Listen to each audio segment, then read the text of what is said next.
काहे? हर दिन पर दिन दिला दिमाग दोनों बदलता बा। का करी ऐसन मजबूरी बा, लोग की नजर हमने पे पड़ल बा। कोनो फायदा ना होई,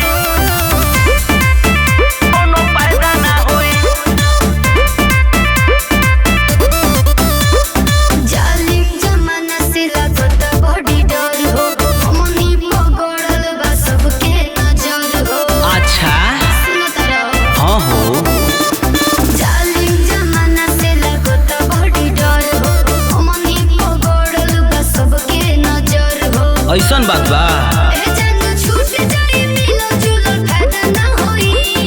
अरे सुन, का पत्थर पिसाई कब मैदान होई। अरे पत्थर पिसाई कब मैदान होई। अच्छा। सामान के झुका दी कोनो फायदा ना होई। सामान के झुका दी कोनो फायदा ना होई। यही बात बा।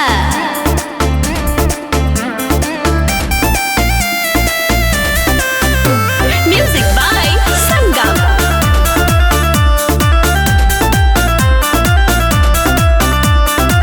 लागत प्यार ढेर दिन नाई चली, दुश्मन के देखल जात नाई खे। अरे केहू के हस्तिये नहीं है कि हमनी के प्यार में बाधा बन जाई। शेर के जगावल पसवान के सुतावल, केहू के बस के ही बात नहीं खे। जाने तानी काहे कोहेला कि हमरा से कैदा ना होई। बोला ना। पत्थर पिसाई कब मैदान होई। अरे पत्थर पिसाई कब मैदान होई। पसवान के झुका दी कोनो फायदा ना होई। पसवान के झुका दी कोनो फायदा ना होई।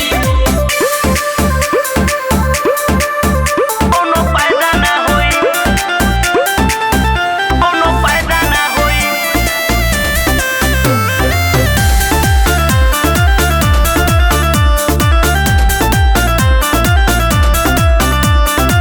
छोड़ी दो जिद तूफान जान चले जाई, कदिले तू हंसे प्यार हो। अरे हमरा खूब पता बा कितना प्यार करे। मुनीलाल पर दुमन हमें दिलदार हो, रणभूमि के तालावार हो। तो का करी लो तोरा लेखा मन के हो चाहे त ना होई। पत्थर पिसाई कब मैदान होई। अरे पत्थर पिसाई कब मैदान होई। पसवान के झुका दी कोनो फायदा ना होई। पसवान के झुका दी कोनो फायदा ना होई। रे बाची ऐसन कबो मत सोची हो, काहे से कि पसवाने चिचिरी खाची।